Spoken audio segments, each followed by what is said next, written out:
I have discovered the secret to building wealth. You want to hear it? Well, I'm going to tell you, but I'm going to actually explain it to you through the lens of a habit that I am giving up. And it's going to really, really shock you. I am giving up caffeine.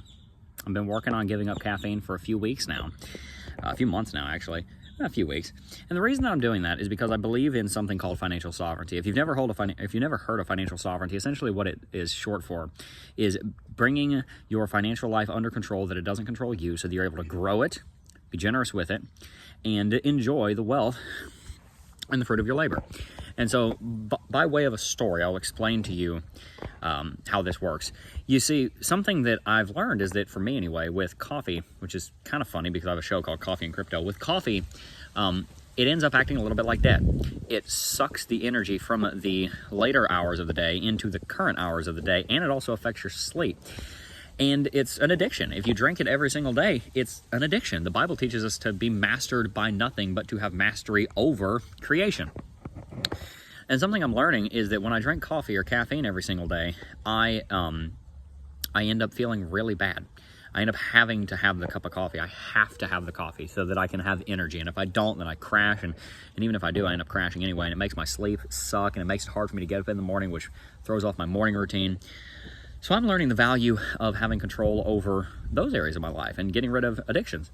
And so, as far as, I don't have any like drug addictions or anything, but caffeine, I guess, is technically a drug. So we're quitting drugs as far as caffeine is concerned, right?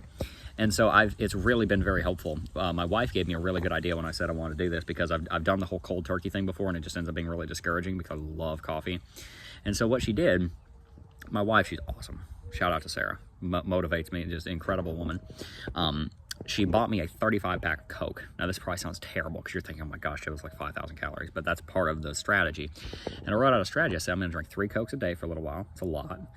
And I'm going to cut it down to 2. I'm going to cut it down to 1 because the caffeine content of each one of those is 34 milligrams. And so I started with 3, then I brought it down to 2, I brought it down to 1, and I have my last Coke in the fridge tomorrow. I'm going to drink it, and I'm going to be done. And I'm going to be off of caffeine. Now, I've tried this before and it hasn't worked. And the reason for that is because when you take away something, you have to fill in the gap, or else it'll just come back. And so instead of caffeine, I'm going to fill it in with decaf. I'm actually making some decaf coffee right now. It's 99.7% caffeine free. So instead of 100 milligrams, it's 1/3 of a milligram of caffeine. It's nothing addictive, nothing that is going to give me withdrawal symptoms. And so I get to really enjoy coffee without the caffeine. It tastes a little different, but I still like it. I still like the experience. I like the experience of a hot cup of coffee, right? And so that's helping me to bring my life under control. You see, what I have learned is that the way that I need to run this channel and this business that I'm building, that we're building, my wife and I and our team are building, is I'm trying to lead you guys in the financial sovereignty way, the financially sovereign way. And what that means is I have to lead by example. I have to be an example. If I'm teaching you guys something, I got to do it. And so if I'm teaching you guys, get out of debt, get control over your life, have a plan, organize your home, build wealth, be generous. I have to do all those things. And it's my heart to do all those things, but I got to get really tough on myself. My vision is to lead you guys to financial sovereignty. Good leaders period. Otherwise you're a boss and a tyrant. Leaders lead by example. And so it's been very convicting on my heart. It's brought a lot of lack of peace and anxiety of thinking like, man, I'm teaching financial sovereignty, but if I'm honest with myself, I'm addicted to caffeine. If I go off of it, I start feeling like a total jerk, I try to be nice, but I just end up getting, kind of mean. And I don't want that. I want to be in control of getting up in the morning and having a good morning routine. So I have learned that bringing sovereignty over every part of your life starts with bringing sovereignty over the guy I'm looking at in my phone screen right now, which is, in my case, Jeff McAfee.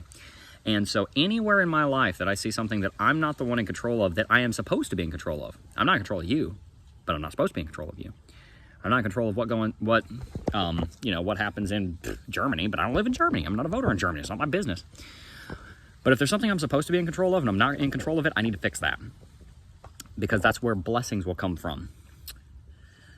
And God blessed them, and God said unto them, be fruitful and multiply and replenish the earth and subdue it, and have dominion over the fish of the sea and the fowl of the air and over every living thing that moveth upon the earth. That is King James 4. Build a society and get control of the earth and be fruitful with it.